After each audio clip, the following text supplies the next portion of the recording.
તો વાત કરી સુરતની, જ્યાં સુરતમાં 2 સેકન્ડ બાદ મોબાઈલ સ્નેચિંગની ઘટના બની છે। વિડીયો કોલમાં વાત કરતા હતા યુવક, જેના હાથમાંથી મોબાઈલ ઝૂંટાવાઈ લીધો છે। ચાલુ બોપેટે મોબાઈલ ઝૂંટાવ્યાની ઘટના સામે આવી છે। સીસીટીવીમાં સમગ્ર ઘટના કેદ થઈ છે। રોડની સાઈડમાં બેસેલા યુવક સાથે આ બની છે ઘટના। 2 યુવકોને પોલીસે ગણતરીના કલાકોમાં જ ઝડપી પાડ્યા છે। બાઇક અને મુદ્દામાલ પણ કબજે કરી લેવામાં આવ્યો છે।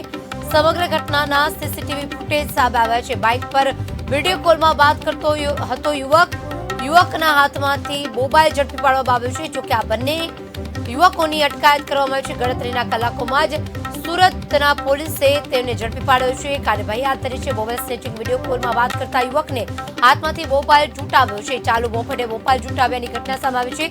જોકે આ સમગ્ર ઘટના સીસીટીવી કેમેરામાં કેદ થઈ ચૂકી હતી, જેના આધારે બેસેલા યુવક સાથે બની હતી આ ઘટના। 2 યુવકોને પોલીસે ગણતરીના કલાકોમાં જ ઝડપી પડ્યા છે। બાઇકે મુદ્દામાલ પણ કબજે કરી લીધો છે। સમગ્ર ઘટનામાં સીસીટીવી ફૂટેજ સામે આવે છે, જેના આધારે તપાસ હાથ ધરાઈ હતી અને હાલ આરોપી કસ્ટડીમાં છે।